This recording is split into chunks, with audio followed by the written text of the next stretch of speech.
তো আজকে আমরা পড়ব লা নিনা আর এল নিনো, এই দুটো ঘূর্ণাবর্ত কী জিনিস। তো এটা হলো ইন্ডিয়া, দেখো এটা এশিয়ান কন্টিনেন্ট, আর এদিকে হলো সাউথ আমেরিকা। এবার সাউথ আমেরিকার এই যে পয়েন্টটা দেখছো, এটা হলো পেরু। এইবার কি হচ্ছে, এখানে ট্রেড উইন্ড থাকে। ট্রেড উইন্ড মানে হলো আগেকার দিনে যখন হলো তোমার ব্যবসা বাণিজ্য করতো, তখন যে স্রোতের দিকে যে উইন্ড থাকতো তাকে বলা হয় ট্রেড উইন্ড। তো এটা কি হয়, এটা হলো স্ট্রং গরম বায়ু এখানে সৃষ্টি হয়। তো স্ট্রং গরম বায়ু যেটা আছে সেটা কি হয়, সৃষ্টি হয়ে ঘূর্ণাবর্ত সৃষ্টি করে এবং ইন্দো প্যাসিফিক ওশানের দিকে, ইন্ডিয়ার দিকে মানে এশিয়ার দিকে ধাবিত হয়। তো এশিয়ার দিকে ধাবিত হলে কিছু কিছু জিনিস এই ইন্ডিয়ার যে তটগুলো রয়েছে সেই তটে গিয়েও ধাক্কা খায় এবং এখানে কি হয়, সাইক্লোনের তৈরি করে যথারীতি। তো সাইক্লোনের ফলে বৃষ্টিপাত তৈরি হয়। তো এখানে গিয়ে যখন অ্যাটাক করে তখন কি হয়, ধাক্কা খায়, তখন প্রেশার খুব লো হয়ে যায়। প্রেশার লো হয়ে গেলে কি হবে, এখানকার বায়ুগুলো এভাপোরেট হতে থাকে। এভাপোরেট হয়ে কি হয়, ঘূর্ণাবর্তের সৃষ্টি হয়।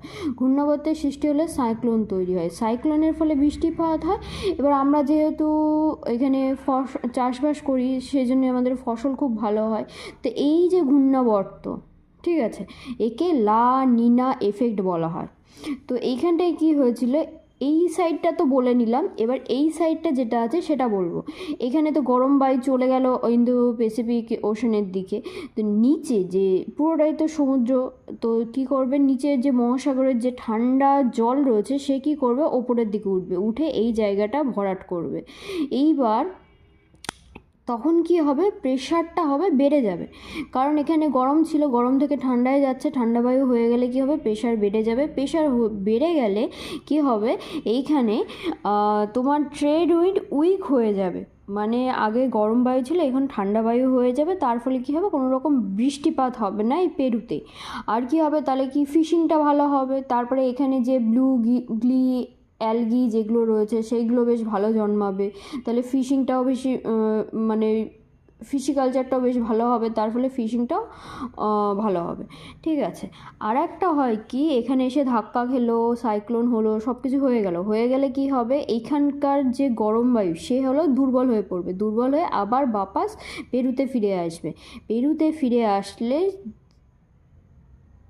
সেই শুষ্ক বায়ু যেটাতে কোনো বৃষ্টিপাত হয় না, পেরুতে যেটা ফিরে আসছে, যে দুর্বল গরম বায়ু যখন এখানে ফিরে আসে তখন তাকে এল নিনো বলা হয়। ঠিক আছে।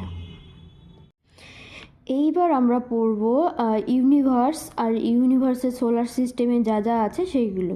জিওসেন্ট্রিক থিওরি এটাকে দিয়েছিল টলমি দিয়েছিল। তো টলমি কি বলেছিল, আমাদের পৃথিবীটা স্থির রয়েছে, ওকে আবর্তন করছে সূর্য, যেটা সম্পূর্ণ ভুল। কিন্তু ফার্স্টেই তোমাকে কোশ্চেন করবে যে জিওগ্রাফিতে জিওসেন্ট্রিক থিওরি কে দিয়েছিল, তো তোমাকে অ্যান্সার দিতে হবে টলমি। আচ্ছা, এরপরে আছে কি হিলিওসেন্ট্রিক থিওরি। হিলিওসেন্ট্রিক থিওরি দিয়েছিল কোপার্নিকাস। এই কোপার্নিকাস কী করেছিল, টলমিকে ভুল প্রমাণিত করেছিল।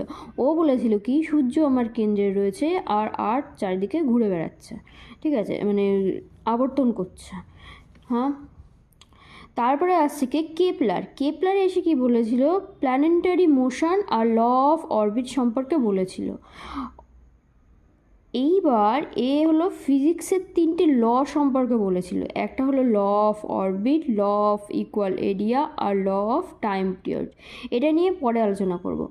আর একটা যে আছে সে হলো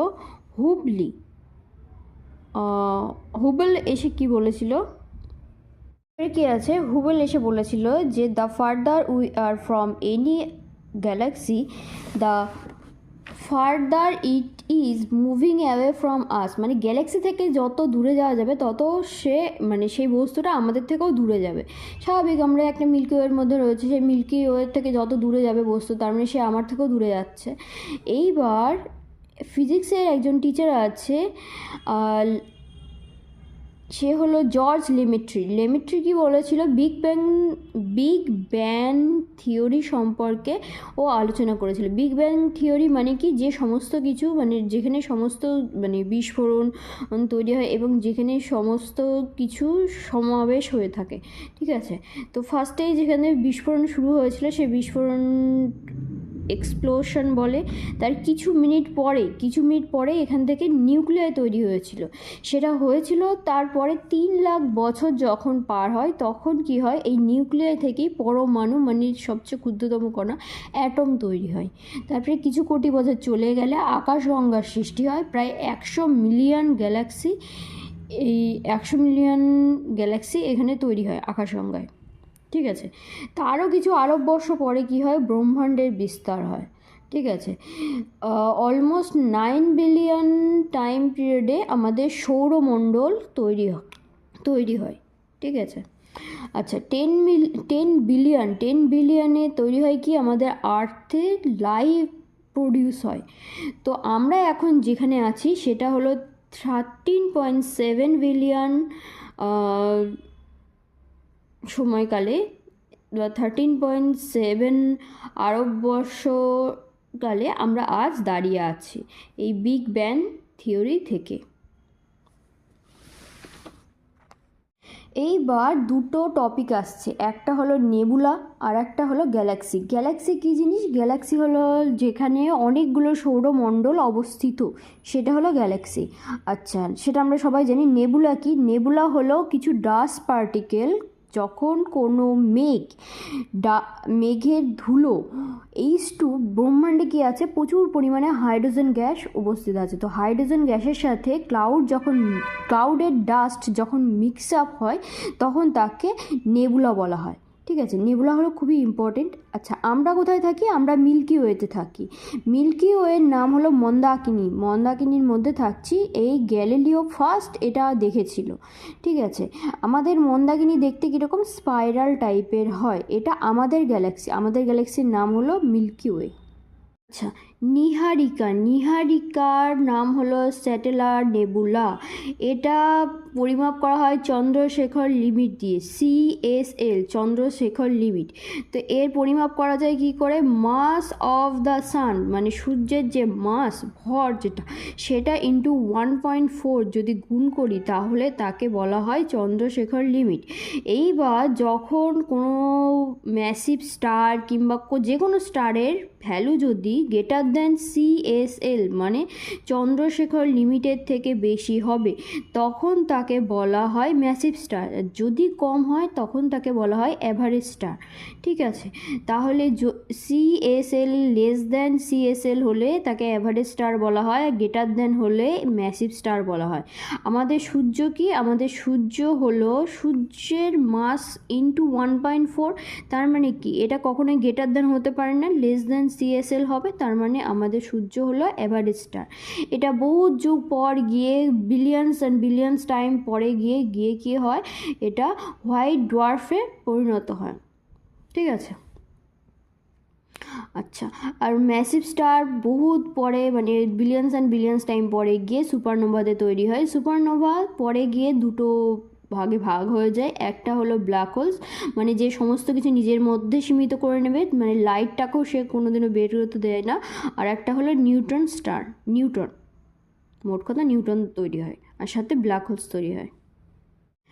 নিয়ার বাই গ্যালাক্সি, আমাদের যে গ্যালাক্সি আছে মিল্কি ওয়ে, তার পাশে কে আছে, Andromeda 2.2 million light years away from the solar system.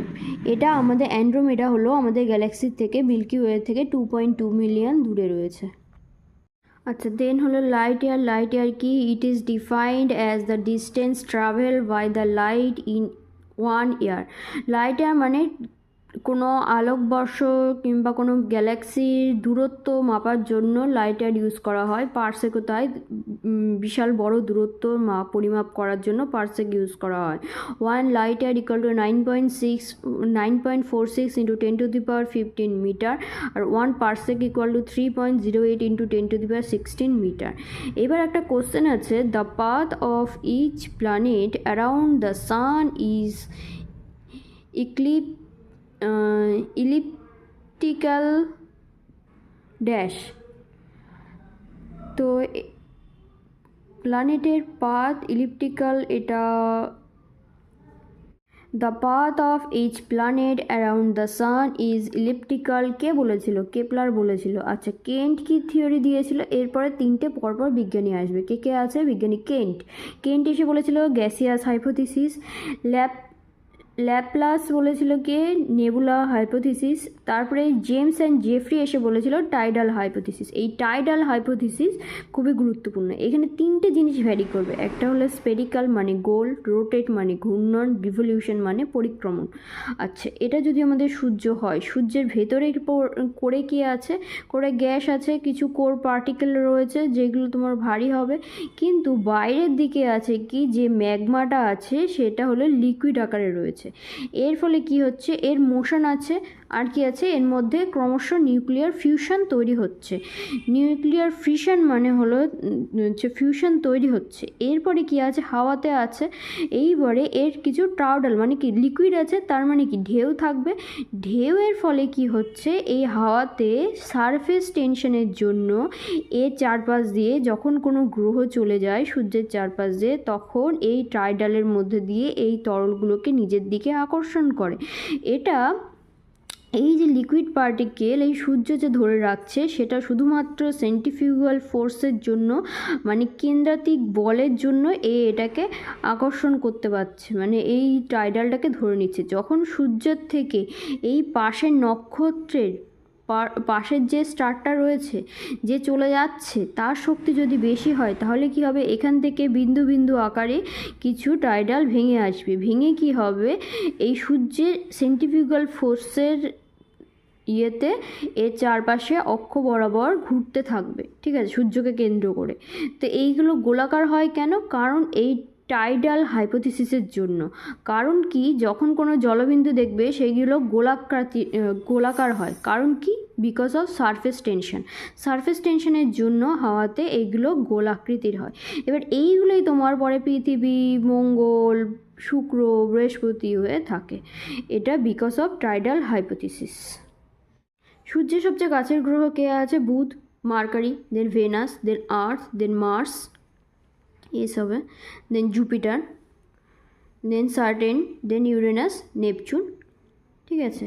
এই যে মার্কারি থেকে মার্স, এটা হলো ইনার প্ল্যানেট বলা হয়, কিংবা টেরেস্ট্রিয়াল প্ল্যানেট বলা হয়, কিংবা স্থলীয় গ্রহ বলা হয়। এইগুলোর কি হয়? কোর পার্ট মানে ভারী হয়, মাস বেশি থাকে, এইগুলোতে গ্যাস কম থাকে।